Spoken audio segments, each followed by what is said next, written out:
Hola, hola, ¿me escuchan ahí? ¿Ahí se En un escucha? ratito hay dos, Janet. Voy a Hay silenciar a doble uno. micrófono. Ya, No sé pero por qué. sí, Suena. silencio, silencio. Aló, aló. Hola, hola. ¿Ahora me escuchan? Sí, sí, le escucho, doctora. Ya, listo, voy a empezar. Silencio uno. Ya estamos, ¿no? Bien, bien. Buenas noches, señores. El día de hoy vamos a tratar la sesión número 5, que está referida a la fase de ejecución contractual. Para llegar a esta fase debemos haber agotado las fases anteriores, que es la fase de actos preparatorios y la fase de ejecución de procesos de selección. Hemos terminado la fase de selección con una adjudicación satisfactoria y tenemos un postor ganador.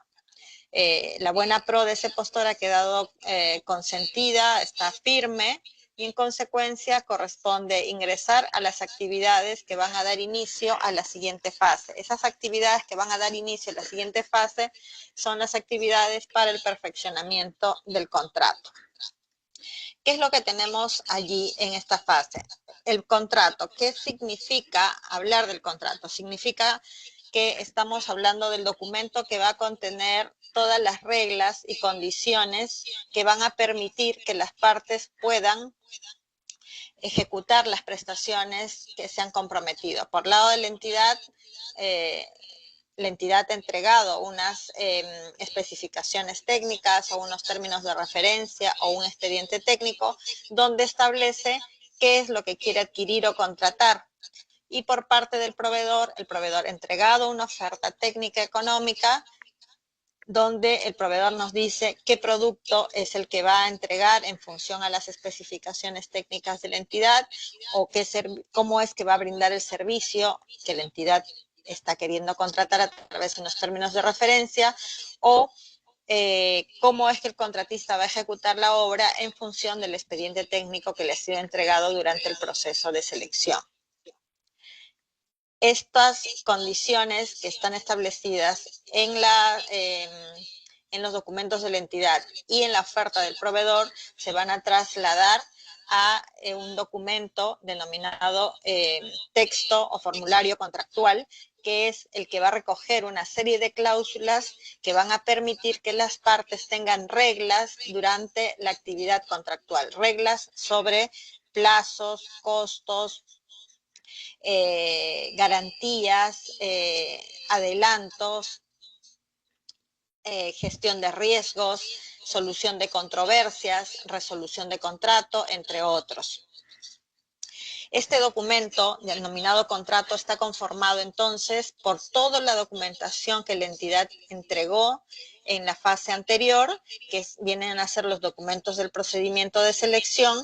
Está conformado por la oferta técnico-económica del postor ganador, está conformado por el formulario que contiene las cláusulas de ese documento contractual y cualquier otro documento en el cual las partes hayan asumido compromisos u obligaciones. A eso se refiere el documento contractual. Ese documento contractual, cuando estamos dentro de la materia de contratos con el Estado, debe materializarse, debe formalizarse necesariamente por escrito para poder considerar que hemos dado inicio a la etapa contractual. Tiene que haberse perfeccionado por escrito. Es un requisito establecido por la norma. ¿Ese es un requisito nuevo establecido en esta norma? No, eso ya viene regulado desde normas anteriores. En materia de contratos del Estado, regulados por la Ley de Contrataciones del Estado, el contrato no se concreta con la sola expresión de voluntad de las partes y el acuerdo de partes, sino que tiene que materializarse, concretarse de forma escrita para considerar que se ha perfeccionado el contrato y en consecuencia se va a ejecutar de acuerdo a las reglas y condiciones que rigen este tipo de contrataciones. Ahora, el desarrollo de la ejecución contractual y las actividades que se van a dar durante la ejecución contractual, los plazos están regidos durante la ejecución contractual, son plazos en días calendario. Es decir, cuentan sábados, domingos, feriados, todos los días cuentan para la ejecución contractual, salvo que para determinadas actividades la norma misma haya establecido que para una actividad en específico se contabilizarán en días hábiles. Si es que la norma no ha hecho esa distinción, entonces los plazos a considerar serán días calendario. ¿Qué ocurre si el plazo de una fecha, de un entregable cae en un día sábado o domingo? Se considera que corre automáticamente el plazo de entrega al primer día hábil siguiente. Eso es una regla que también es necesario considerar porque no podría establecerse incumplimiento del proveedor ni establecerse penalidades por ello. Ahora, el plazo de ejecución contractual se inicia a partir del día siguiente del perfeccionamiento del contrato o desde la fecha que se establezca en el contrato cuando hay una condición suspensiva para el inicio de las actividades contractuales y regirá hasta que se concrete la última prestación y se haya otorgado la conformidad respectiva, se haya liquidado el contrato si es que se trata de un contrato de obra. ¿Qué otro aspecto es importante tener en cuenta? ¿Quién suscribe el contrato? El funcionario dentro de la entidad a quien se le haya dado facultades para suscribir ese documento. Dentro de la entidad hay instrumentos de gestión que establecen qué personas tienen determinadas facultades para determinadas actuaciones. Entonces hay que revisar esos documentos para determinar a quién la entidad le ha dado esas facultades de representación de la entidad para la suscripción del contrato.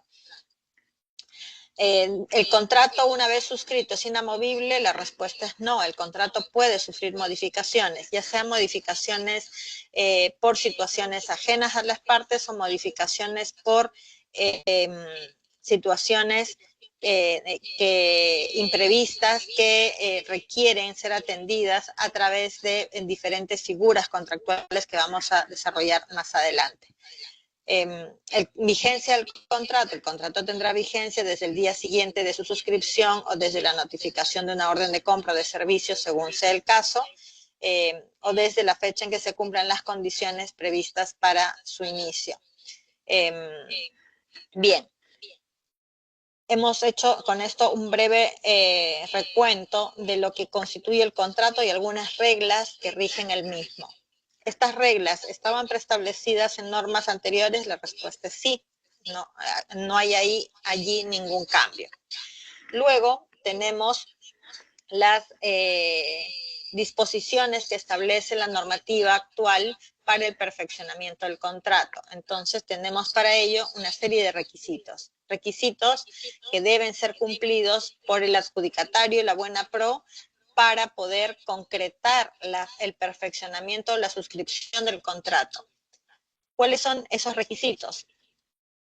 Presentar toda la documentación que le fue requerida en las bases del proceso de selección para la etapa de perfeccionamiento del contrato.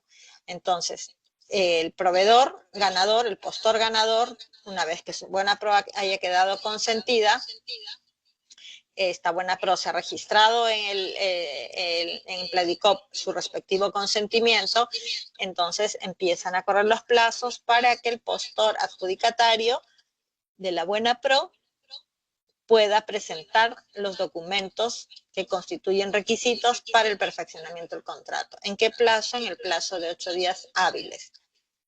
Una vez que ha presentado toda la documentación que le fue requerida, en los días siguientes corresponderá que la entidad revise y determine si esos documentos están completos o no. ¿En qué plazo lo hará? En el plazo de 3 días hábiles. Y si todo está conforme, se perfeccionará el contrato. ¿Qué ocurre si la entidad no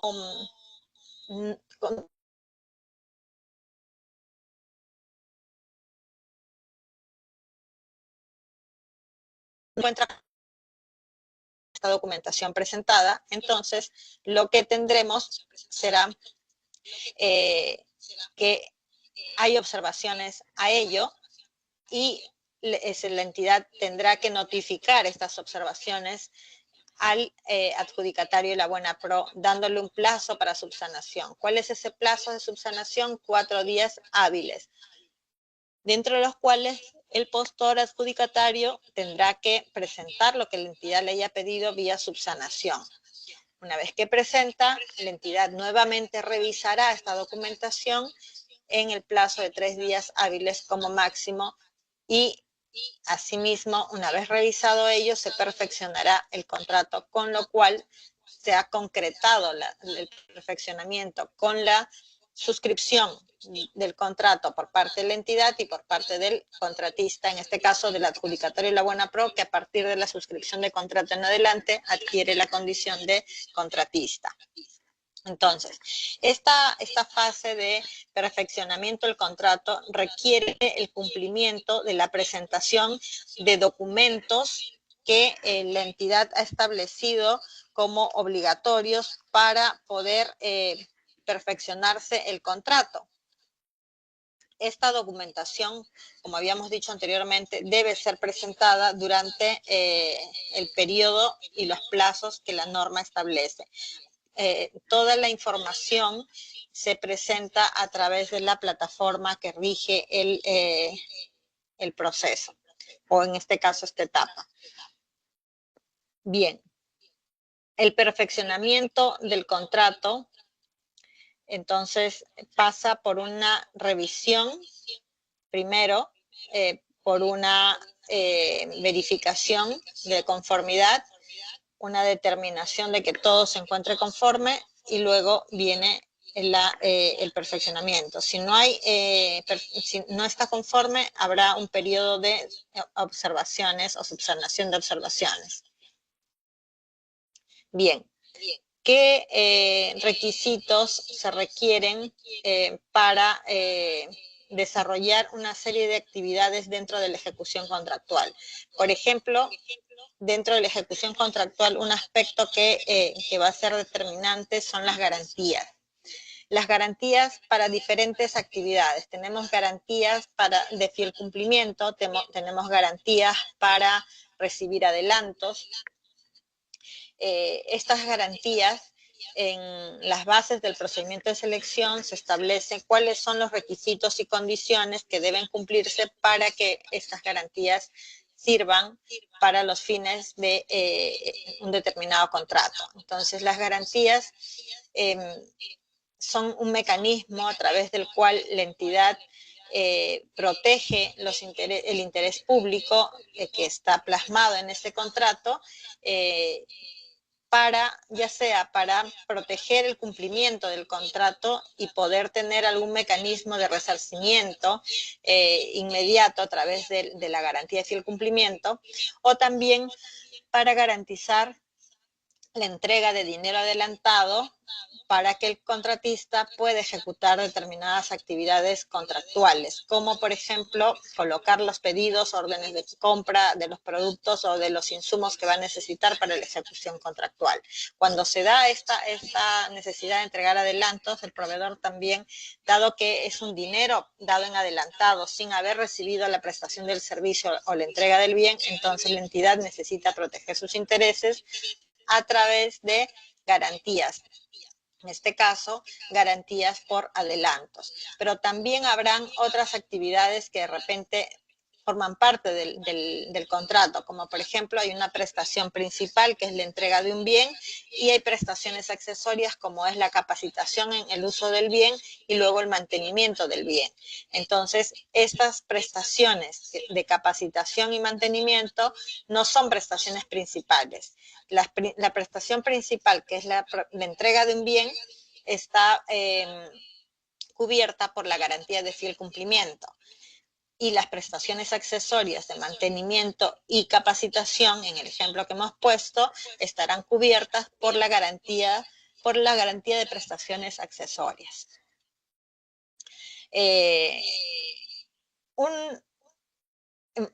una figura que se ha introducido, o ya se ha venido introduciendo desde la norma anterior y se sigue empleando en esta norma, es el fideicomiso. El fideicomiso como una herramienta, como un mecanismo que permite una administración más cuidadosa, llamémoslo así, de los fondos que son asignados para adelantos, como por ejemplo el fideicomiso constituido para entregar un adelanto directo o un adelanto.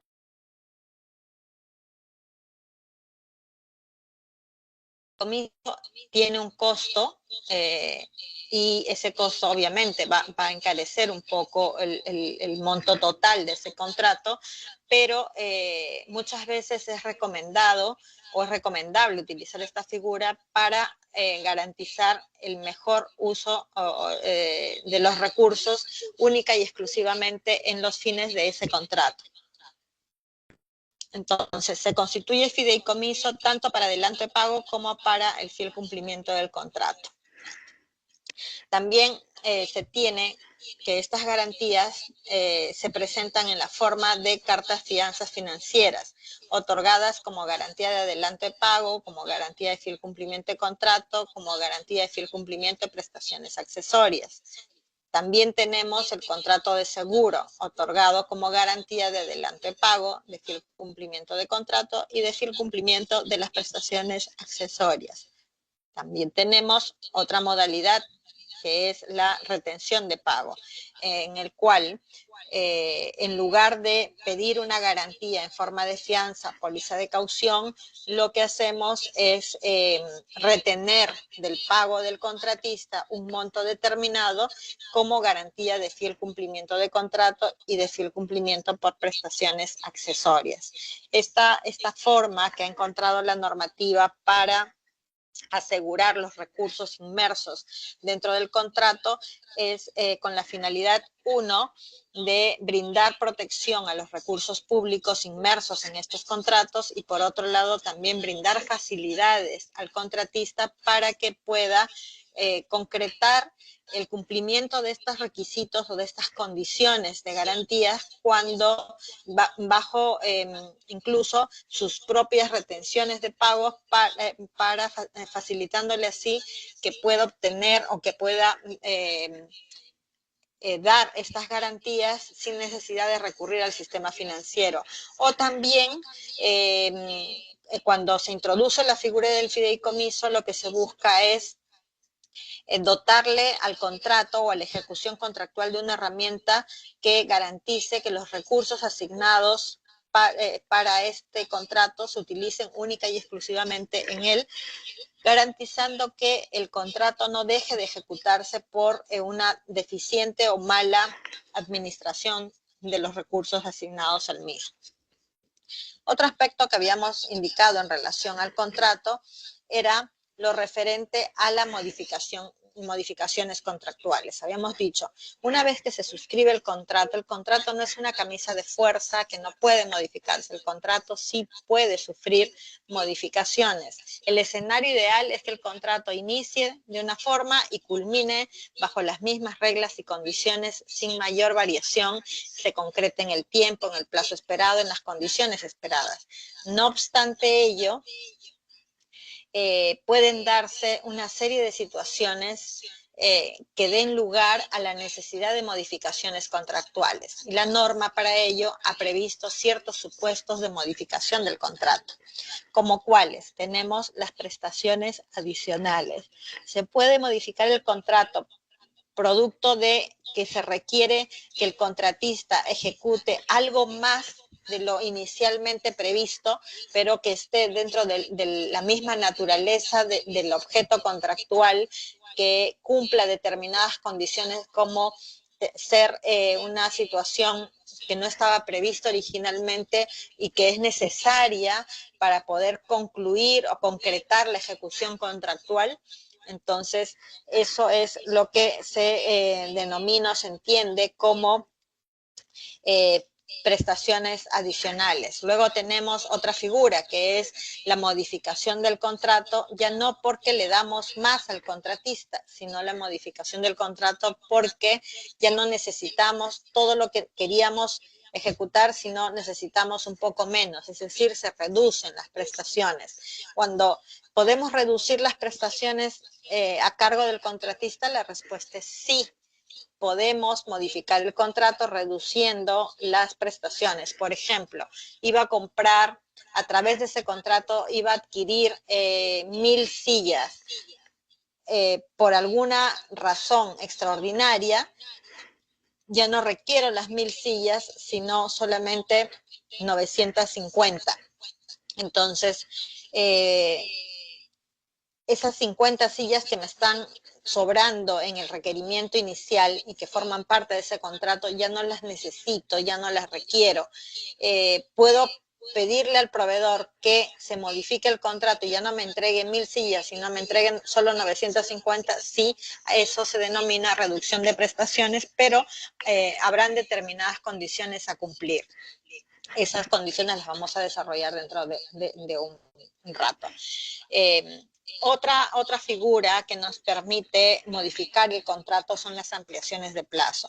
El plazo del contrato inicialmente está previsto en que el contrato se ejecute dentro del plazo contratado. No obstante, pueden surgir cuestiones ajenas a las partes, cuestiones ajenas a la responsabilidad del contratista, cuestiones que sean de responsabilidad de la propia entidad inclusive, que den lugar a la necesidad de que el contrato tenga que sufrir variaciones en cuanto a su plazo de ejecución. Cuando hay una variación a ese plazo de ejecución, se gestiona una modificación al contrato.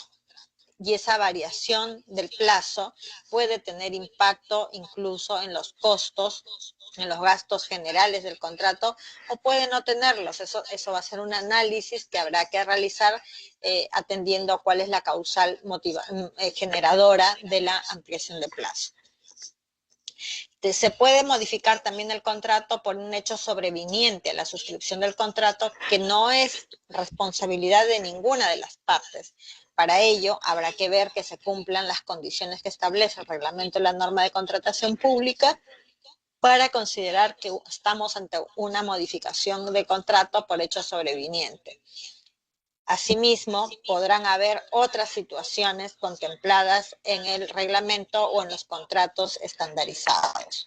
En los contratos estandarizados, como el caso del IDIC, del contrato ANEC, pueden haber algunas otras situaciones o algunas otras figuras contractuales establecidas para la modificación del contrato, como por ejemplo, ahora solamente las vamos a mencionar, luego desarrollaremos algunas de estas figuras previstas en los contratos estandarizados. Por ejemplo, modificación del contrato por una propuesta que hace en ejecución contractual el contratista, hace una ingeniería de valor.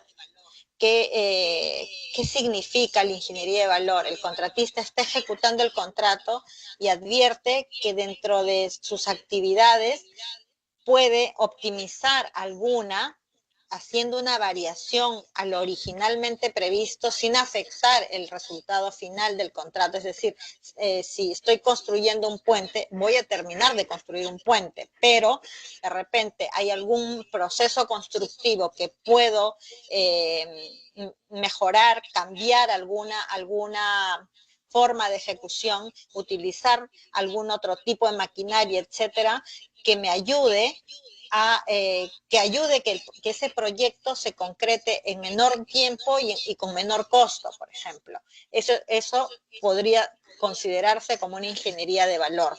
Pero esa ingeniería de valor que me está proponiendo ese contratista va a dar lugar a variar el costo del contrato y a variar el plazo.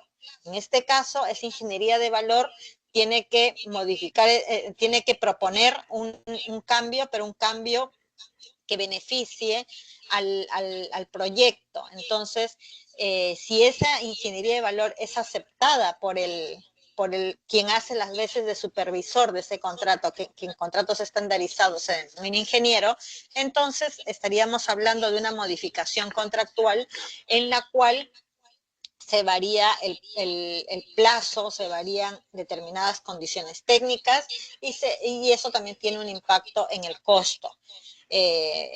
Esa, por ejemplo, es una razón de modificación contractual en el contrato estandarizado FIDIC, ¿no?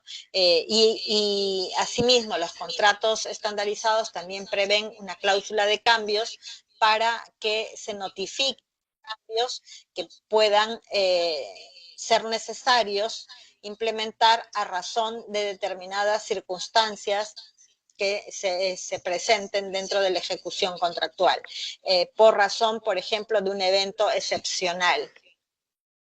Y así vamos a encontrar en los contratos estandarizados determinadas figuras que permiten que el contrato se modifique. Entonces, el contrato es una vez suscrito, es un documento que va a irse ejecutando de manera dinámica. Y en ese dinamismo puede el contrato iniciar de una forma y terminar modificado en varios aspectos, ya sea en la prestación, en la cantidad de la prestación, ya sea en el plazo contractual, ya sea en el costo, o ya sea incluso en el bien objeto de contratación. De repente puede producirse una situación, por ejemplo, una causa sobrevenida. Yo como contratista propuse que para cumplir con la entrega de del producto que la entidad requería adquirir, yo propuse un producto X, una marca determinada, una marca A, modelo Z, y resulta que cuando estoy en ejecución contractual, esa marca A ha descontinuado el modelo Z y en su reemplazo ha ingresado el modelo Z+, por ejemplo. Entonces, en principio, no, ese producto, marca A, modelo Z, al no existir ya en el mercado y haber sido reemplazado por, tengo que solicitarle a la entidad que me autorice a entregar un producto distinto al que presenté en mi oferta.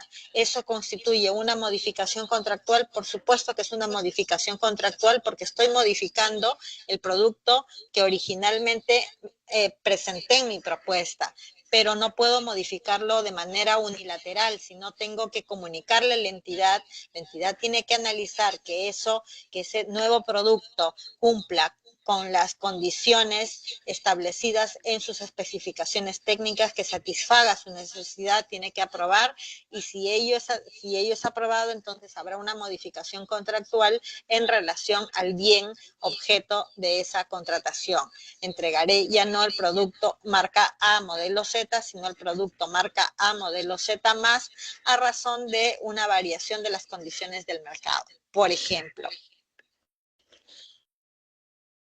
Bien, también tendremos la respectiva cláusula de pagos. Los pagos, el pago es importante para es una obligación esencial dentro del contrato. ¿Y a cargo de quién es esta obligación esencial? A cargo de la entidad. En relación al pago, han habido múltiples situaciones que se han contemplado y la entidad ha tenido la necesidad de gestionar el pago asumiendo reconocimiento de intereses legales cuando genera retrasos en el pago de acuerdo, más allá del plazo previsto para ello. La norma de contratación pública en su evolución busca establecer parámetros que permitan que la actuación de la entidad en relación a esa prestación esencial a su cargo, que es el pago, se concrete de manera oportuna y en tiempos razonables.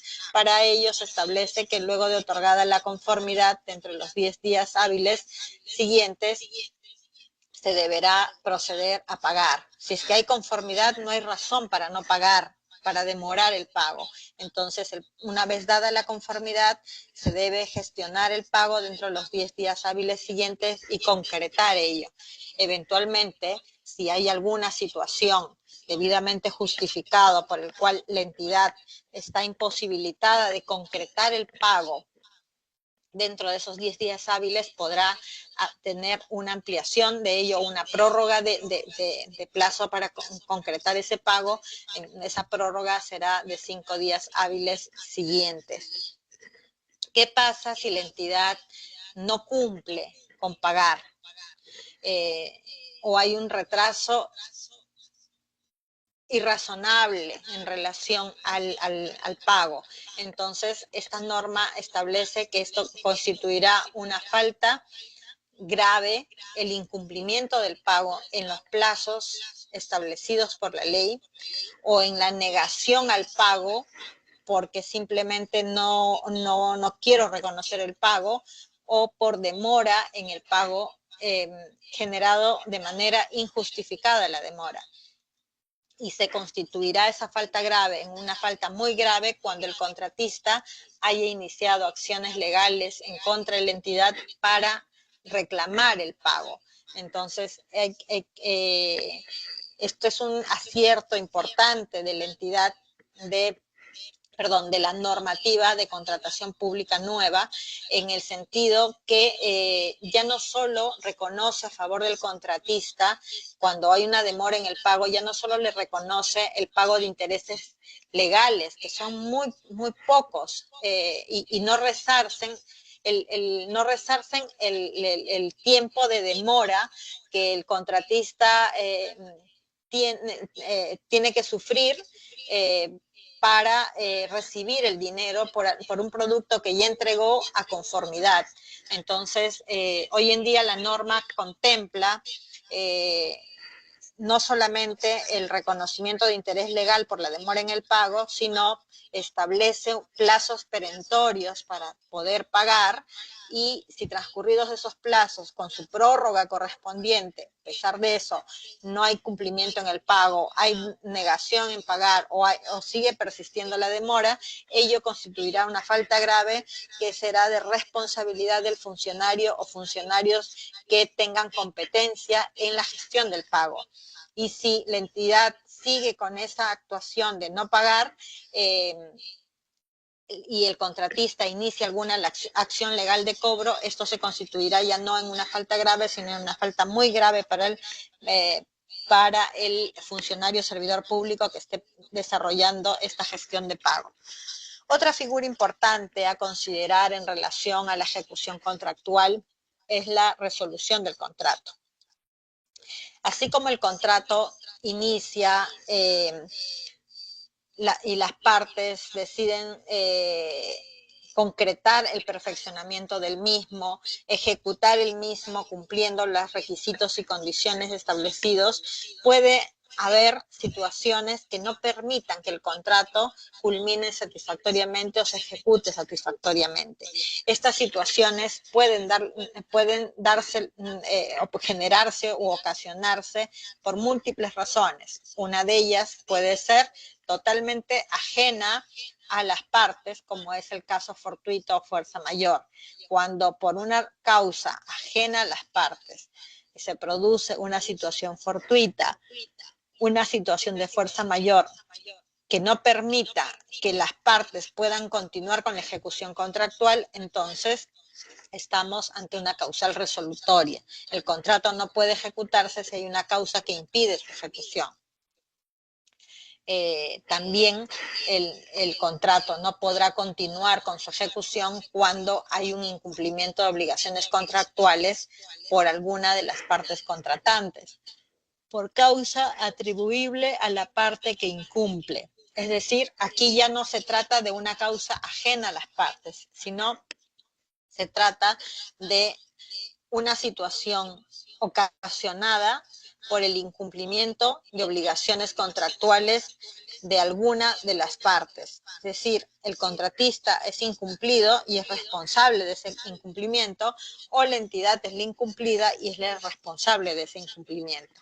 Ello dará lugar a la resolución de contrato siguiendo el procedimiento que la normativa establece para ello. Otra situación que puede dar lugar a la resolución de contrato es un hecho sobreviniente al perfeccionamiento del contrato de supuesto distinto al caso fortuito, fuerza mayor, y que no sea imputable a ninguna de las partes, pero que imposibilite la continuación del contrato. Luego tendremos que también podrá concretarse la resolución del contrato, es decir, no llegar al fin del contrato dentro de la normalidad, es cuando hay un incumplimiento de la cláusula de anticorrupción. La cláusula anticorrupción, ¿qué nos dice? Nos dice que te comprometes como contratista a actuar con diligencia, a no hacer actos indebidos, a no hacer ningún ofrecimiento indebido, etcétera, pero también te comprometes a informar a la autoridad competente de cualquier situación o hecho irregular que se produzca en la ejecución contractual y que pueda constituir una transgresión a la cláusula anticorrupción. Si el contratista no cumple con estas dos premisas o con cualquiera de estas dos premisas contenidas en la cláusula anticorrupción, entonces estaremos ante una situación que es causal de resolución de contrato. Obviamente, para usar esta causal habrá que hacer la verificación e investigación correspondiente y determinar que ha habido un incumplimiento de ello para poder resolver el contrato o finiquitar el contrato antes del tiempo previsto, o antes de culminar el cumplimiento de las obligaciones contractuales. Otra causal de resolución de contrato es por la presentación de documentación falsa o inexacta durante la ejecución contractual. Durante la ejecución contractual se presentan documentos que pueden ser contrarios a la verdad, ya sea porque nunca existió una determinada experiencia o un determinado contrato no es válido o no es veraz, o siendo veraz, o sea, existiendo ese contrato o esa relación contractual o ese certificado emitido, el contenido del mismo está adulterado o tiene información inexacta. Entonces, cuando se presentan documentación que es falsa o inexacta durante la ejecución contractual, ello dará lugar, y ello se detecta en una fiscalización posterior, por ejemplo, ello dará lugar a la resolución contractual. Luego tenemos la configuración de la condición de terminación anticipada establecida en el contrato de acuerdo con los supuestos que establezca el reglamento para su aplicación. Esto lo desarrollaremos ya más detalle cuando entremos a la figura propiamente dicha de ello con los casos correspondientes. Otra figura que se analiza en la ejecución contractual es lo referente a la nulidad de contrato.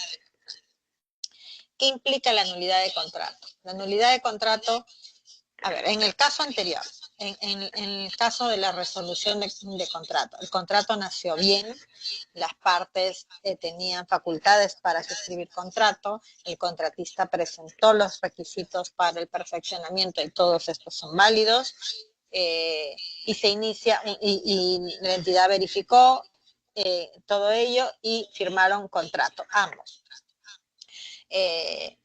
Y se empieza a ejecutar el contrato, y en la ejecución de ese contrato es que surge cualquiera de estas situaciones que hemos mencionado como causa resolutoria.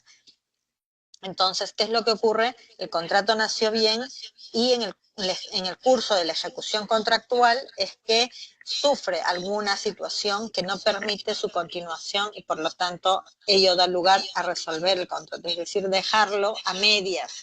El contrato no se puede concretar por situaciones surgidas durante su ejecución.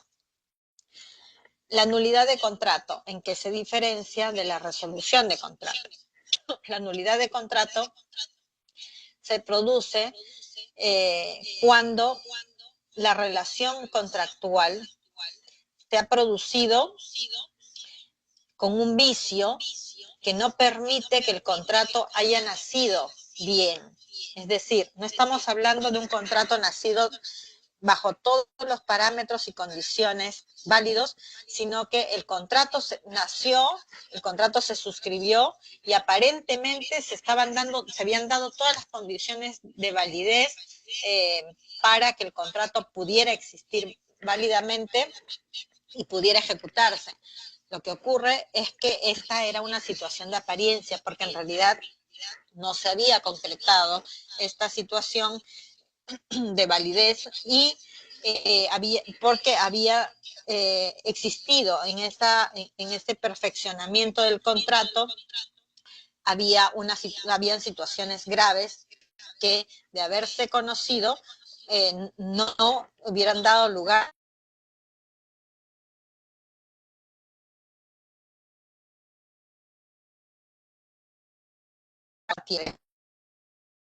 cuando se encuentra o se identifica esa situación. Por ejemplo, ¿cuáles pueden ser esas situaciones?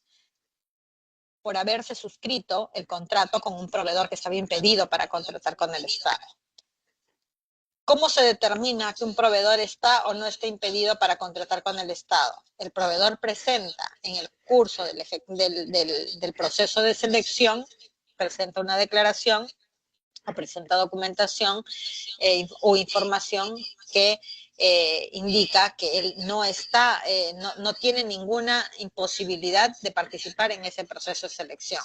Y esas declaraciones, esos formatos, formularios que el proveedor presenta en su propuesta, tienen la condición de que están premunidos de información veraz.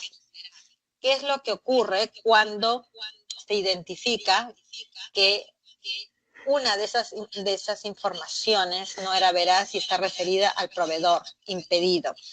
El proveedor, al momento de la firma de contrato, tiene que estar totalmente vigente su RNP, no tiene que estar inhabilitado o no tiene que estar incurso en ninguna causal de impedimento. Las causales de impedimento pueden ser por razón de parentesco o por razón de un cargo público que le impide ser proveedor o estar dentro del rango de prohibición después de haber dejado un determinado cargo público. Entonces, si se detecta ello y que este proveedor suscribió contrato teniendo esa condición, entonces estaremos ante una causal de nulidad de contrato. También estaremos ante una situación de nulidad de contrato cuando se verifique la presentación de documentación falsa, adulterada o información inexacta. Para ello es necesario pedirle descargo previo al contratista. Cuando se haya suscrito el contrato, a pesar de encontrarse en trámite un recurso de apelación. ¿Qué significa ello? Significa que para poder perfeccionar el contrato tenemos que haber terminado satisfactoriamente, cumpliendo todos los parámetros, la fase selectiva. Y la fase selectiva indica que después que se ha determinado quién es el ganador, se publica en Pladicop el resultado del proceso y hay que esperar un tiempo para que esta buena pro quede consentida. ¿Qué ocurre si un postor que quedó en segundo lugar, en tercero, en cuarto, en el que fuera, decide impugnar el proceso de selección? Cuando hay una impugnación del proceso de selección, más allá de si esa impugnación tiene fundamento, no tiene fundamento, va a resultar de la evaluación de ese recurso de apelación, el resultado va a ser que no se le va a dar la razón. Independientemente de ello, hay en trámite un recurso de apelación. Entonces hay que terminar de tramitar el recurso de apelación, hay que tener una decisión final sobre ese recurso de apelación para que esa buena pro quede firme. Entonces, si a pesar de que esté en trámite un recurso de apelación, la entidad decide suscribir el contrato, aun cuando la causal invocada sea muy evidente, etcétera, que va a generar la variación de la buena pro, no se puede suscribir el contrato existiendo en trámite un recurso de apelación. Apenas se presenta un recurso de apelación, se suspende toda actividad administrativa que esté enfocada al perfeccionamiento del contrato. Hay que esperar un resultado del pedido de apelación y una vez que se tenga ese resultado y la buena pro esté firme, se podrá concretar el perfeccionamiento del contrato y consecuentemente acto seguido podrá ejecutarse el mismo. Bien, otra causal que vicia de nulidad el contrato es cuando se haya suscrito el mismo prescindiendo del procedimiento de selección competitivo o no se haya cumplido con las condiciones para el perfeccionamiento del procedimiento de selección no competitivo, o cuando se simuló la aplicación de alguno de estos supuestos, de los supuestos excluidos en la ley. Es decir, concreto o perfecciona un contrato sin haber seguido un procedimiento de selección. O perfecciona el contrato habiéndome saltado todos los procedimientos que establece la norma para hacer un respectivo proceso de selección. En este caso, la norma es muy rígida en el sentido de que para poder continuar válidamente con un contrato tendrá que provenir de un procedimiento de selección que haya cumplido los parámetros establecidos en la ley de contrataciones. Todo aquello que no haya cumplido con ese parámetro tendrá latente la declaración de nulidad por la propia entidad o quien haga sus veces.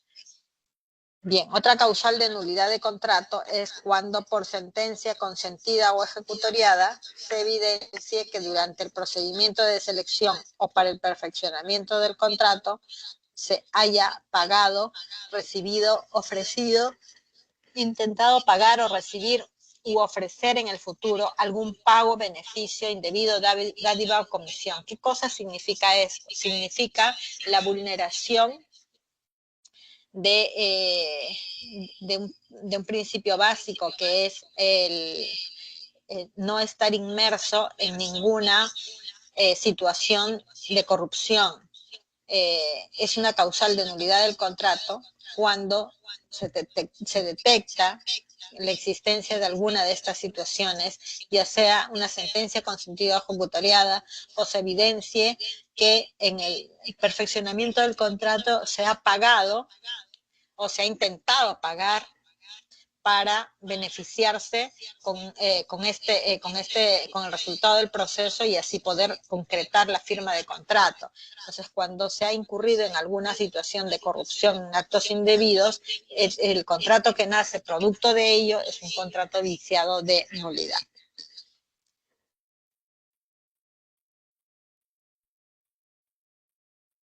¿Qué más tenemos en relación a la materia contractual? Controversias que puedan suscitarse previo al perfeccionamiento del contrato. ¿Qué es lo que puede darse? Pueden darse controversias en relación al otorgamiento de la buena pro. Pueden darse controversias respecto a al resultado del proceso sobre declaración de desierto, por ejemplo. O cuando no se den algunas de estas condiciones, habrá que tramitar el cuestionamiento correspondiente en el proceso de selección correspondiente, ya sea ante el Tribunal de Contrataciones o ante la entidad contratante, y habrá que esperar que haya un resultado sobre ello, ¿no? No estamos entrando a detalles sobre esto porque vamos a desarrollarlo más adelante con casos específicos, ¿no? Ahorita estamos haciendo una introducción a la materia contractual en los aspectos medulares del mismo. Controversias desde el perfeccionamiento del contrato. ¿Cómo se solucionan las controversias que se producen durante la ejecución contractual a partir del perfeccionamiento? La normativa de contratación pública siempre nos ha hablado de que los conflictos contractuales, las controversias contractuales, solucionan a través de métodos alternativos de solución de controversias, mecanismos alternativos. Desde hace mucho tiempo atrás, ya los contratos con el Estado, suscritos bajo la Ley de Contrataciones del Estado, no se recurren al Poder Judicial para solucionar sus controversias. Se lleva a la solución de controversias a través del mecanismo del arbitraje obligatorio. Y la figura del arbitraje ha ido migrando en el tiempo, ha ido cambiando sus características y su forma de aplicación en los contratos con el Estado, adaptándose a las necesidades y realidad país. En esa adaptación de los mecanismos de solución de controversias se introduce también a la conciliación como un mecanismo para solucionar las controversias de los contratos con el Estado. Entonces, los dos primeros mecanismos que se introducen, dejando de lado la solución de controversias de los contratos del Estado por el Poder Judicial, es decir, ya no se llevan las controversias del Estado, de contratos del Estado, bajo el marco de la Ley de Contrataciones del Estado, ya no se llevan al Poder Judicial, sino se solucionan con mecanismos alternativos. Los primeros dos son la conciliación y luego el arbitraje. Arbitraje podrá ser arbitraje ad hoc o arbitraje institucional, pero en todos los casos es un arbitraje de carácter obligatorio. No podemos sustraernos de la aplicación del arbitraje. Bien, luego se va variando la norma y se incorpora otro mecanismo de solución de controversias, como es la Junta de Prevención y Resolución de Disputas.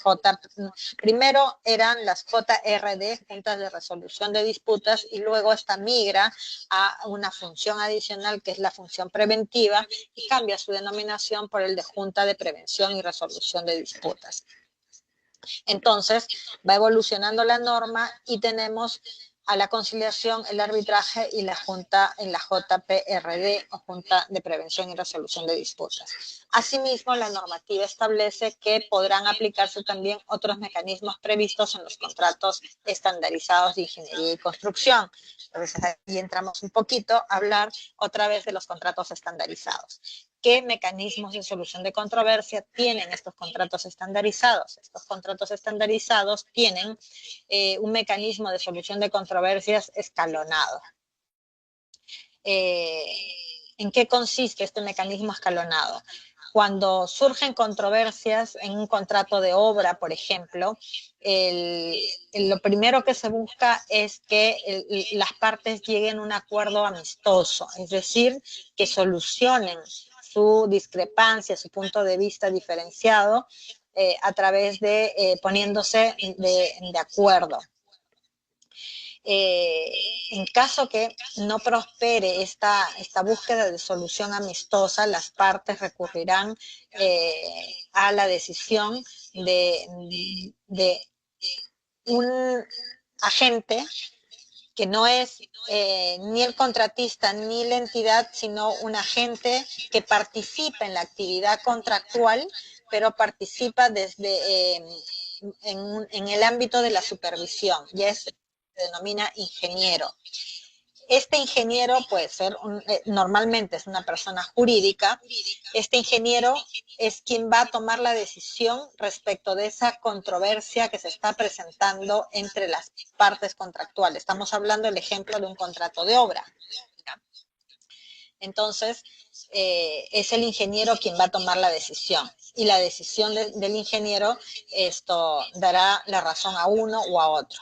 Si no se está de acuerdo con esta decisión del ingeniero, podrá utilizarse el siguiente escalón de solución de controversias, que es recurrir a un panel de expertos denominado Dispute Avoidance Adjudication Board, que es un símil de lo que tenemos en Perú, que son las juntas de prevención y resolución de disputas, pero que no es lo mismo. En los contratos estandarizados su tratamiento es diferente. Y más adelante, un poquito más adelante, explicaremos un poco más ello y veremos cuáles son las similitudes y diferencias entre ambas figuras de solución de controversias. entonces se recurre al DAB, al Dispute Avoidance Adjudication Board.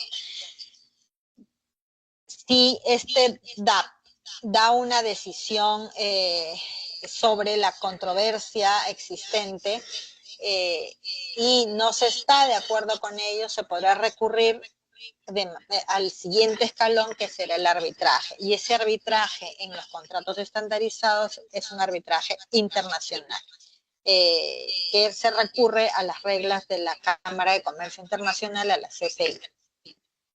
Entonces es un mecanismo escalonado en el que primero se recurre al acuerdo amistoso, luego se recurre a un ajeno a las partes, que en este caso será el ingeniero, ajeno pero conocedor del desarrollo contractual, que es el ingeniero. Si esto tampoco nos da una solución satisfactoria, se recurrirá al DAP, y si no, se recurrirá en siguiente instancia al arbitraje institucional.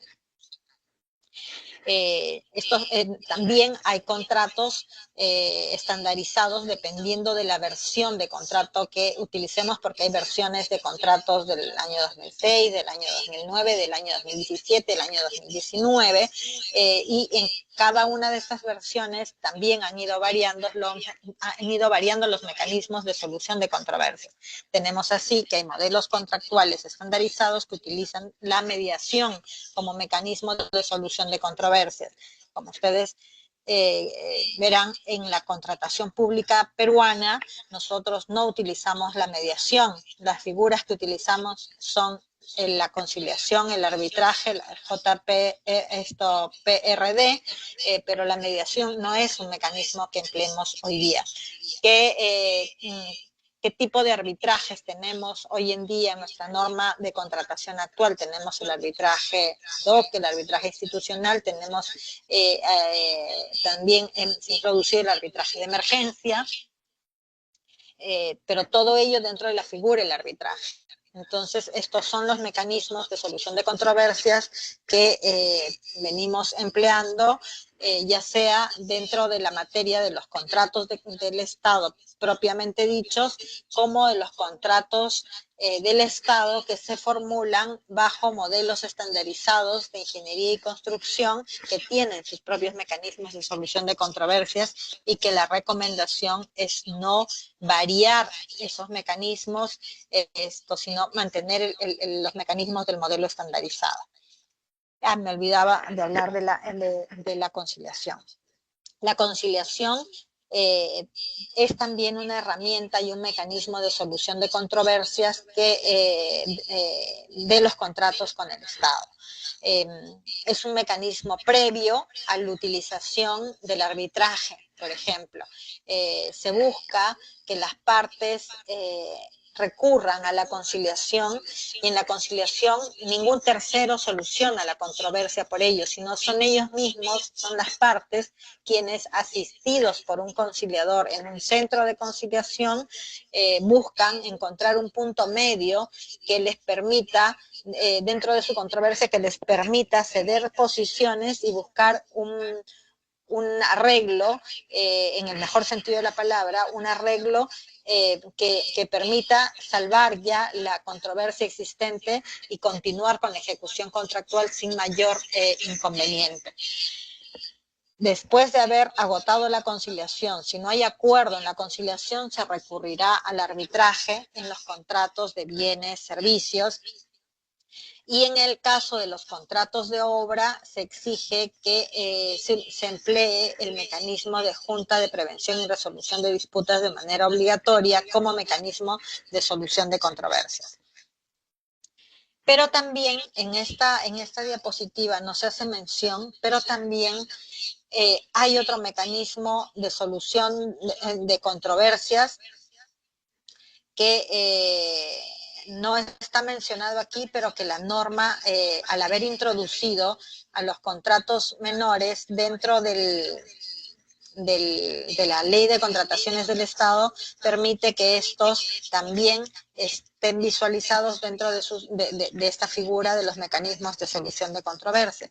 ¿Qué es lo que ocurre en los contratos, qué es lo que ha venido ocurriendo en lo que hoy día la norma denomina contratos menores. Estos contratos menores estaban fuera del marco normativo de la Ley de Contrataciones del Estado hasta la norma anterior, estaban fuera y se regulaban a través de directivas institucionales de compras iguales o menores a 8 UITs. ¿Cómo se solucionaban las controversias de esos contratos? Las controversias de esos contratos se solucionaban llevándose a la vía judicial, lo cual era un sinsentido porque si para los contratos de mayor envergadura, mayor complejidad, el Estado no recurría al Poder Judicial, resultaba contraproducente que para contratos más pequeños, contratos de menos de 8 UITs, el contratista o la entidad que cuando tuvieran controversias tuvieran que recurrir a la vía judicial que toma tiempo y desgasta desde el punto de vista procedimental llevar una controversia a ser solucionada por el Poder Judicial.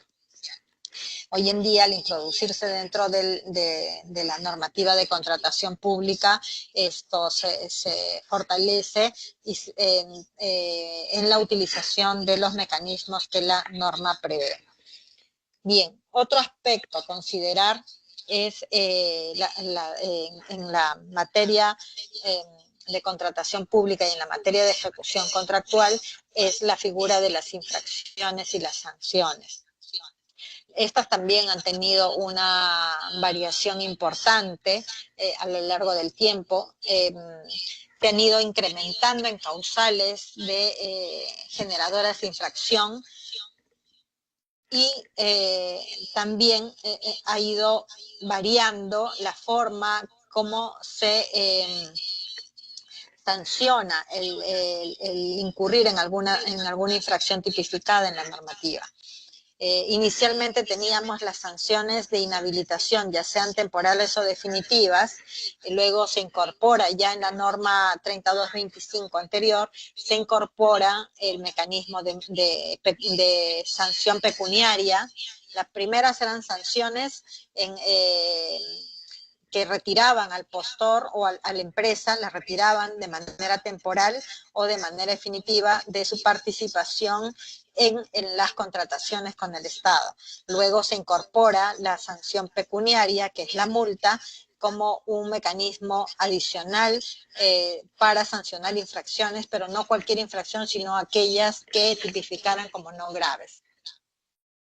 Y hoy en día ha seguido haciéndose variaciones en relación a la materia de infracciones y sanciones y en relación a estos mecanismos de infracciones se determina lo siguiente. La multa se aplica cuando se tiene una primera o una segunda infracción.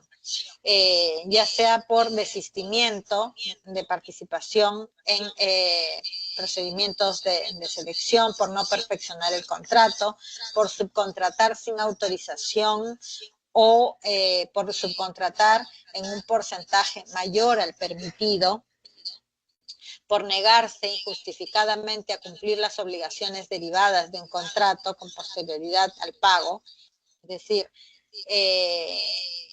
la entidad procede a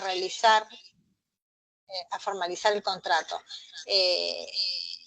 Paga al contratista por la realización de estas actividades y el contratista incurre en situaciones que constituyen incumplimiento de sus obligaciones contractuales. Acordémonos que las obligaciones contractuales no solamente se dan durante el íter contractual hasta antes del pago, sino que incluso después de haber pagado, todavía el contratista puede tener algún nivel de responsabilidad para el cumplimiento de determinadas obligaciones contractuales o para el saneamiento de vicios ocultos. Entonces, cuando hay un incumplimiento injustificado de ello, también puede haber un aspecto sancionador al estar incurso en una infracción en ese sentido, o por suscribir contratos sin tener RNP vigente. Esto se castiga o se sanciona de manera pecuniaria con multa. Ya veremos luego cuáles son los rangos de esas multas y cómo se viabiliza el pago de las mismas y en qué tiempo. Luego tenemos otra forma de concretar la sanción por infracciones, es la inhabilitación temporal. Esta sanción puede ser desde 3 hasta 60 meses, ya sea por presentación de documentos falsos o adulterados según el tipo de infracción. Esta inhabilitación de 3 hasta 60 meses va a depender, ese rango va a depender de las condiciones en las que se ha cometido esta infracción, va a depender del historial, de las condiciones, si son infracciones repetidas en las que incurre esta empresa, etcétera. Y luego tendremos la inhabilitación permanente, que es más de 2 sanciones, cuando se ha recibido más de 2 sanciones de inhabilitación temporal, que sumen 36 meses en los últimos 4 años. Cuando ello se produce, entonces estamos ante una situación en la que la materia sancionadora exige una sanción definitiva, una sanción permanente que retire a la empresa o al postor de realizar, de continuar su participación en contratos con el Estado. Bien, perdón, permítanme un momentito que voy a cerrar la puerta que me está haciendo eco.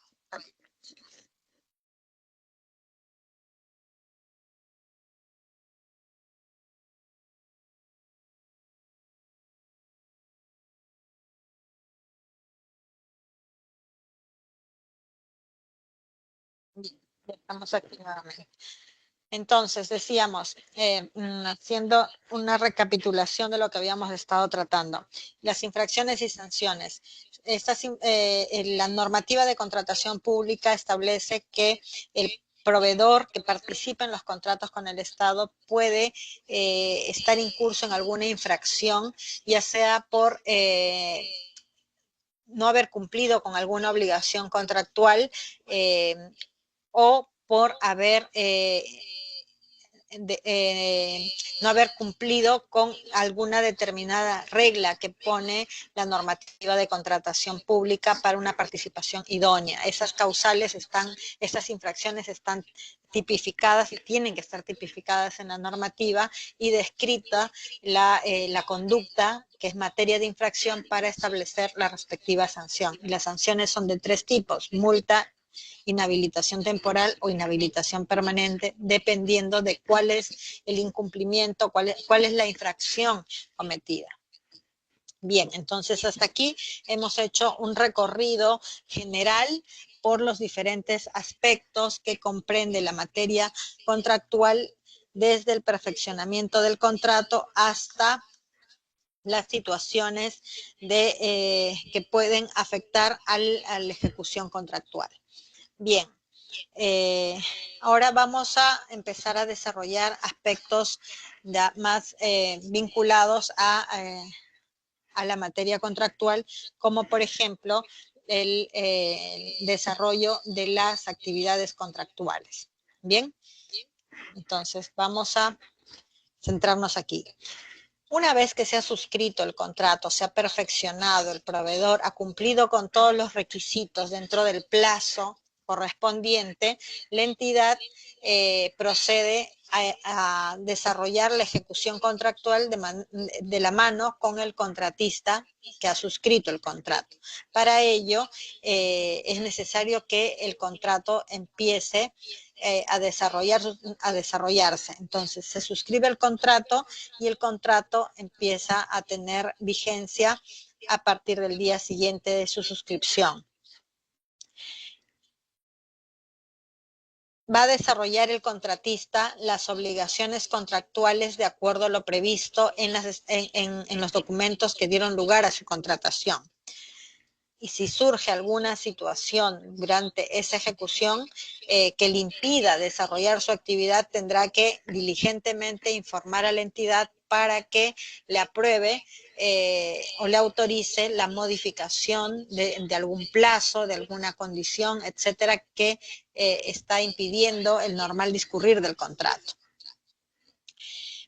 Puede darse el caso de que en esa ejecución contractual se presenten eventos no atribuibles a las partes que no permitan que el contrato continúe ejecutándose. Eso es lo que se denomina la suspensión del plazo de ejecución contractual. Entonces, cuando se producen eventos que no resultan imputables al contratista, imputables a la entidad, pero que están interrumpiendo la ejecución de las prestaciones contractuales, las partes pueden acordar por escrito, se requiere que haya un acuerdo por escrito, la suspensión del plazo contractual hasta que culmine el evento que está impidiendo ejecutar normalmente el desarrollo de las actividades. Ello no supone un reconocimiento de mayores costos o mayores gastos a favor del contratista por parte de la entidad, salvo los que resulten estrictamente necesarios para poder viabilizar la suspensión. Asimismo, una vez que ha culminado el evento que motiva esa situación de interrupción de las actividades contractuales, que motiva la suspensión de la ejecución contractual, entonces culminado ese evento, las partes suscriben un acta para reiniciar, para retomar en las actividades.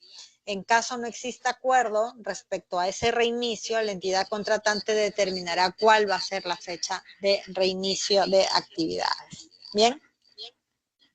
Ahora, la entidad contratante suspende el plazo de ejecución de los contratos que estén directamente vinculados al contrato suspendido cuando ello así corresponda.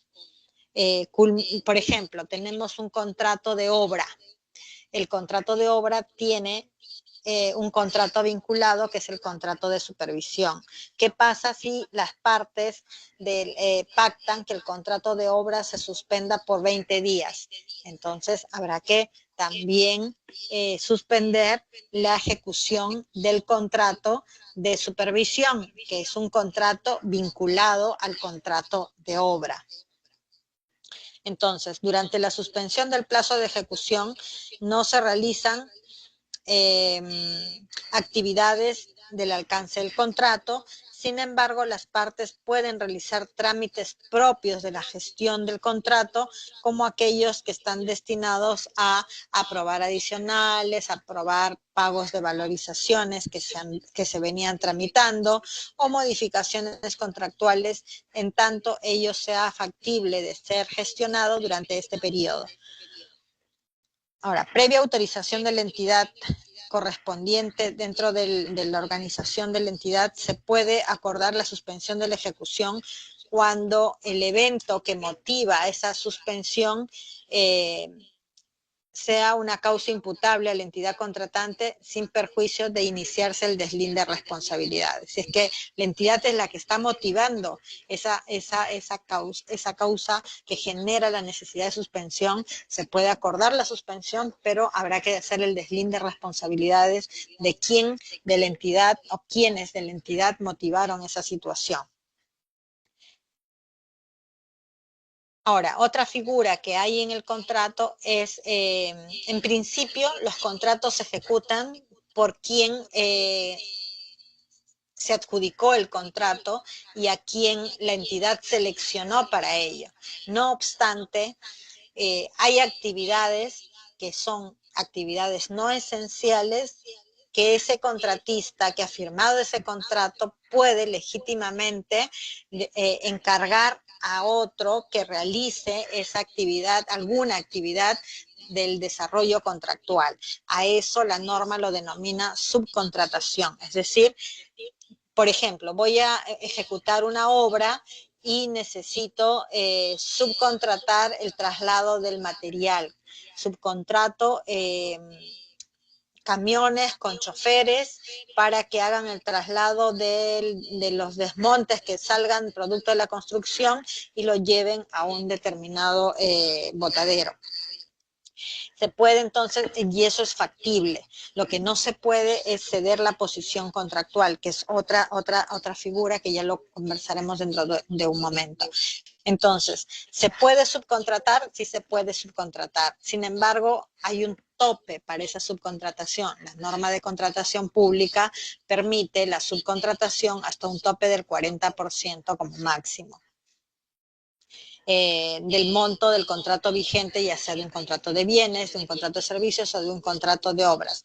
En el caso de los contratos de bienes y servicios, se puede establecer en las bases cuáles son esas prestaciones esenciales que no pueden ser materia de subcontratación, o de así haberse evaluado en la estrategia de contratación que no se permita la subcontratación con el sustento correspondiente. Usualmente se permite la subcontratación, pero eso tiene que estar previsto y tiene que estar previsto el porcentaje, que es hasta un máximo del 40%. Puede estar previsto también en los documentos del procedimiento de selección cuáles son las prestaciones que pueden ser objeto de subcontratación y que esas prestaciones no pueden ser prestaciones esenciales. O también puede haberse establecido que para un determinado contrato no se admite, no se permite la subcontratación, pero ello debe encontrarse debidamente sustentado y justificado en la estrategia de contratación. El contratista, en este caso, presentará a la entidad la solicitud de subcontratación, conteniendo como mínimo cuál va a ser ese alcance de subcontratación, qué actividad se va a subcontratar y el RNP vigente del subcontratista correspondiente. ¿Por qué? Porque no se permite subcontratar a alguien que no cuente con RNP o que no cuente con RNP vigente y habilitado. Luego, la entidad contratante será quien apruebe esa subcontratación o no apruebe la subcontratación. Esa aprobación tiene que ser previa. No se puede subcontratar, no se puede hacer ingresar a un subcontratista sin previa aprobación de la entidad. ¿Cuál es el tiempo que tiene la entidad para aprobar esa subcontratación? Un plazo máximo de 5 días hábiles desde el día siguiente en que se formuló el pedido, sustentando adecuadamente cuál es su decisión y las razones que la motivan. De no pronunciarse en dicho plazo se entiende denegada la solicitud. No hay silencio positivo aquí. Hay una denegatoria cuando la entidad no se pronuncia dentro del plazo de 5 días hábiles antes mencionados. Ahora, en el caso de contratación de evaluadores que son expertos o especialistas técnicos de los contratos estandarizados, no se permite la subcontratación porque son contratos intuito persona, son contratos en los cuales se ha seleccionado a una determinada persona, se ha elegido a un determinado experto o especialista justamente por esa expertise que ha adquirido en el ejercicio de su profesión, en el ejercicio de su actividad profesional y laboral. Entonces, y ello no se traslada a cualquier tercero, no es que yo soy el experto y luego le digo a mi asistente que haga el trabajo por mí. No se puede hacer ello. Entonces, ese expertise que ha dado lugar a su selección, en el caso de un profesional que es evaluador o un profesional que es experto o es un especialista técnico de los contratos estandarizados, entonces no aplica la figura de la subcontratación. Reducción de prestaciones. Habíamos dicho que los contratos se pueden modificar, ¿no? No es que los contratos son inamovibles, los contratos pueden sufrir modificaciones.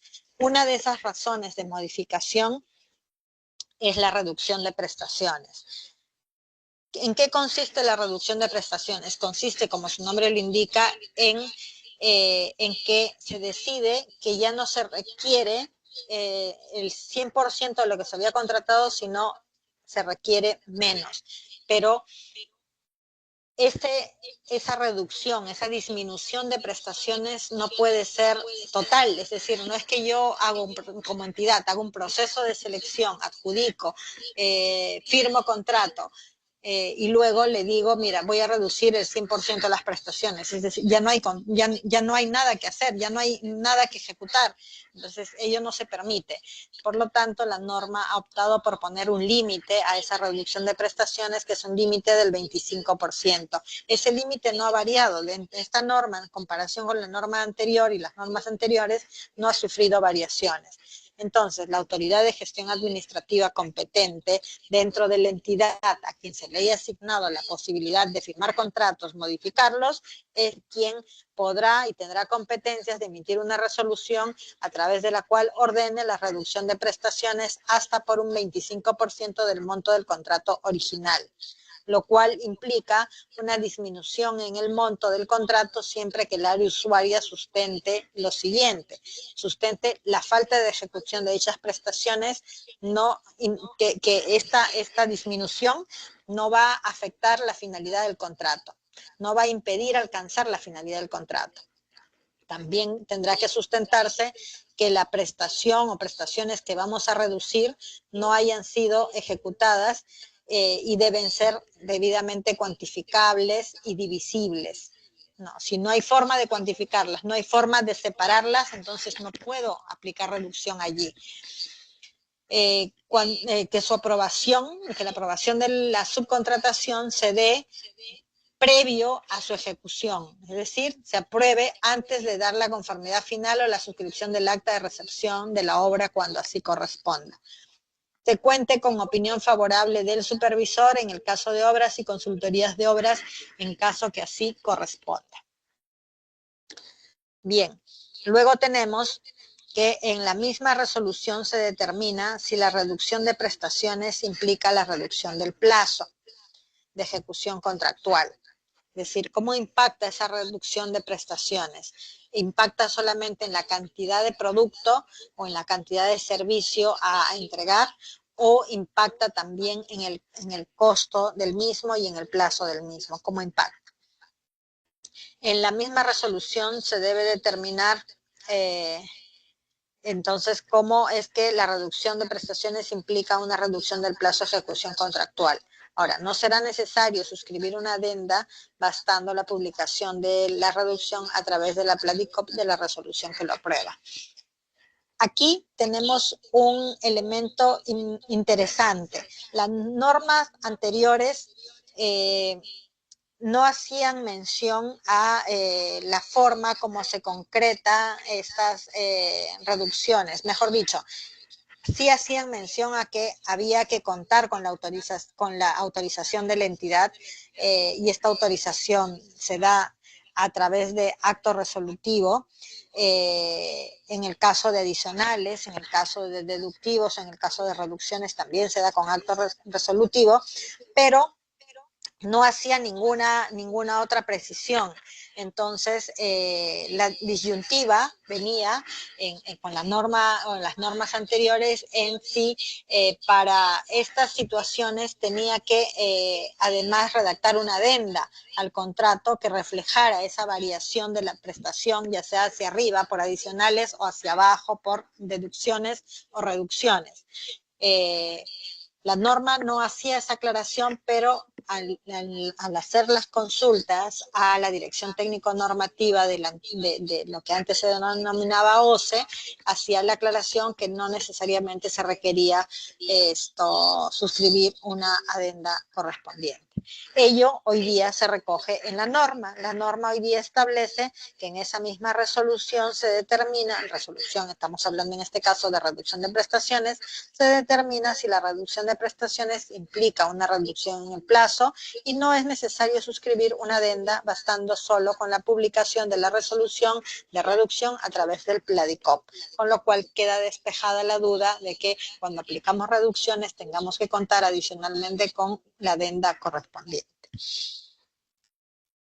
La modificación del contrato por una causa o por un hecho sobreviniente. En caso que no podamos aplicar la figura de adicionales, no podamos aplicar la figura de reducciones, no podamos aplicar o no sean aplicables tampoco la figura de ampliación de plazo, las partes pueden llegar a un acuerdo, pueden decidir acordar mediante una adenda otras modificaciones al contrato que no sean ni adicionales, ni reducciones, ni ampliaciones, siempre que las mismas deriven de hechos sobrevinientes a la suscripción del contrato, no sean imputables a ninguna de las partes, permitan alcanzar la finalidad del contrato de manera oportuna y efectiva y no cambien los elementos esenciales del objeto contractual. La entidad contratante va a registrar a través del PLADICOP el sustento respectivo de esta modificación contractual, que será a través de informes técnico y legal correspondientes, los cuales son emitidos por el área usuaria en coordinación con la dependencia encargada de las contrataciones. En caso la modificación contractual también tenga impacto en el monto contractual, entonces se requerirá que haya una autorización de la autoridad competente dentro de la entidad y la certificación de previsión presupuestal o correspondiente si es que ello se requiere.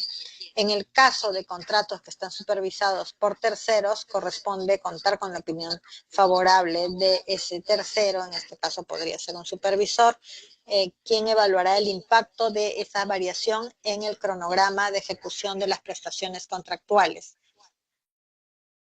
Las partes también pueden acordar una modificación contractual por hecho sobreviniente de manera excepcional cuando esta derive o tenga como causal, derive de una causa imputable a alguna de las partes, siempre que ello no haya, no esté inmerso dentro del dolo, es decir, no se haga adrede.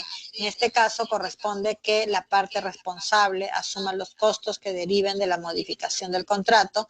En caso se trate de la entidad contratante, debe iniciarse el respectivo deslinde de responsabilidad. Bien. Ya habíamos hablado de la nulidad de contratos, así que de eso no vamos a volver a repetir. Y vamos a cerrar la sesión hablando de la cesión de posición contractual como una figura que también puede surgir dentro de la ejecución contractual y es necesario que se adopten acciones respecto a ello. ¿Qué cosa es la cesión de posición contractual? La cesión de posición contractual en esencia constituye el reemplazo, llamémoslo así, del contratista que originalmente fue seleccionado, suscribió el contrato. Esta persona, natural o jurídica, es quien debe ejecutar las obligaciones contractuales hasta el cierre del contrato. No obstante ello, pueden darse situaciones en las que esta persona no puede continuar con la ejecución contractual y tiene que ser reemplazada por otra. Esa figura del reemplazo del contratista A por el contratista B es el ingreso de un ajeno a la relación contractual reemplazando la posición del contratista. Eso es lo que se denomina cesión de posición contractual. Ello se puede dar en los contratos del Estado suscritos bajo el marco de la Ley de Contrataciones del Estado. La respuesta es: en estricto no puede darse ese caso. Sin embargo, hay situaciones de excepción que por su propia naturaleza configuran una situación de cesión de posición contractual. Entonces, en esencia, la cesión de posición contractual no se puede dar en los contratos con el Estado. Sin embargo, puede haber situaciones en las que por la propia naturaleza o situaciones de la ejecución contractual hayan figuras o situaciones jurídicas que den lugar a ello. A ver, perdónenme un ratito, por favor.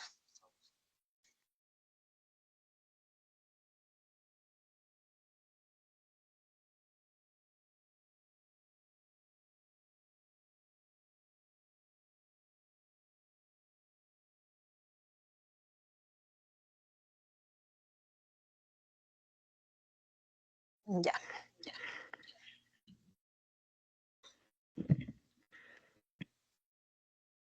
Bien. Entonces, decíamos, en principio, la cesión de posición contractual no es factible en los contratos con el Estado, pero habrán algunas determinadas situaciones de orden jurídico que por su propia naturaleza configuran ello. Entonces, ¿qué nos dice la normativa en relación a la cesión de posición contractual? Nos dice, solo procede la cesión de posición contractual del contratista en los casos de transferencia de propiedad de bienes que se encuentren arrendados a las entidades contratantes, cuando ello se produzca producto de fusiones, escisiones o exista norma legal que lo permita expresamente. Por ejemplo, hemos arrendado un local institucional, ¿ya? Somos la entidad A y no teníamos local institucional, hicimos un proceso de selección para conseguir un local en condición de arrendamiento por 10 años, ¿no? por 3 años vamos a ponerle, por 3 años, ¿bien? Entonces, hicimos nuestro proceso de selección y conseguimos un postor denominado Juan Pérez, y ese postor Juan Pérez es el propietario de ese inmueble. Entonces, adjudicamos la buena pro a Juan Pérez, que es el propietario de ese edificio, y él es la persona con quien vamos a contratar el arrendamiento de su propiedad. Pero resulta que Juan Pérez fallece. Entonces, ¿qué quiere decir? Que el contrato deja de ejecutarse. ¿Qué pasa con ese contrato que tenía un tiempo de ejecución relativamente largo, 3 años? Entonces, murió el primer año, Juan Pérez estaba bien, recibía los pagos producto del arrendamiento, y el segundo año murió Juan Pérez producto de un infarto. Pero resulta que Juan Pérez tenía hijos. Entonces, esos hijos pasan a ser los herederos de las propiedades, o sea, pasan a ser los nuevos propietarios de los bienes en condición de herederos de los bienes del señor Juan Pérez, que ya está fallecido. Entonces, allí hay una situación jurídica en la que por razones de herederos forzosos, estos señores, los hijos, adquieren la condición de, llamémosle, nuevos propietarios de ese inmueble arrendado a la entidad A, y en consecuencia ya Juan Pérez no es el que va a aparecer en el contrato, sino los hijos de Juan Pérez, que son la sucesión. Puede ser una sucesión intestada de Juan Pérez conformada por su hija Ana, Pedro, y de repente también si tiene esposa, la esposa de Juan Pérez. Entonces ellos forman la sucesión intestada de Juan Pérez, y con ellos designarán un representante. De repente designan a Ana, y Ana será con quien tengamos que continuar la relación contractual en representación de la sucesión intestada del señor Juan Pérez. Ahí hay un traslado de posición contractual por causa de muerte del titular, y donde los nuevos titulares de la relación contractual ingresan a razón de una situación de adquisición de la propiedad como más hereditaria del señor que falleció. Entonces, eso no puede restringirse por ninguna norma. Es una situación jurídica que se produce de manera natural y que acontece producto del fallecimiento de una persona. O también puede darse el caso que tenemos el contrato con la empresa Los Portales SAC, que es la propietaria del edificio, ¿no? Que hemos arrendado para nuestro local institucional, y resulta que durante la ejecución de nuestro contrato, al segundo año, Los Portales SAC ya no quiere seguir siendo propietaria de ese inmueble y quiere venderlo. Lo vende el inmueble. Entonces obviamente el nuevo propietario que ha adquirido ese inmueble quién va a ser nuestra contraparte dentro de esa relación contractual de arrendamiento. Y ahí hay también nuevamente una sesión de posición contractual donde ya no están los portales, sino estará la empresa Centenario, por ejemplo, ¿no? O también puede darse el caso que los portales no deja de ser la propietaria, pero se fusiona con otras empresas y ahora la empresa propietaria del inmueble ya no es los portales SAC, sino los portales, sino los portales Azul, Centenario, SAC. Porque se han juntado tres grandes empresas y ahora forman una sola. Entonces ahí hay una fusión de empresas y el propietario ya no aparece, ya no es solamente los portales, sino un conjunto de empresas por razón de reorganización societaria, por razón de adquisición de empresas, etcétera. Entonces esas son situaciones perfectamente válidas que permiten el cambio, el reemplazo del contratista original del contrato, pero no porque este señor haya salido a la calle a vender su contrato y decir, se lo vendo al mejor postor, quien me quiera reemplazar en este contrato, no, sino que hay situaciones jurídicas que por su propia gestión o consecuencia jurídica de una actuación válida, se produce una cesión natural, llamémoslo así, del propietario original. Entonces, la cesión de posición contractual de una entidad contratante a otra puede darse en los casos previo sustento legal de la dirección de la dependencia encargada de las contrataciones. Por ejemplo, cuando las funciones de una entidad contratante, en este caso estamos hablando ya de la cesión de posición contractual de una entidad, ya no del contratista, sino de la posición de la entidad contratante. Cuando las funciones de una entidad contratante sean trasladadas a otra, como consecuencia, la otra asume su posición contractual en los contratos relacionados a estas funciones. Por ejemplo, hoy en día, hace poco se vio un decreto por el cual el gobierno central dispone que desaparecen, llamémoslo así, ya no van a existir como instituciones, 14 instituciones públicas, y estas pasan a formar parte de una sola institución o de dos instituciones, es decir, van a fusionarse con otras, van a dejar de existir de manera independiente como tal. Entonces, en estos casos, es la entidad dentro de la cual van a formar parte ahora es quien asume la titularidad de ese contrato.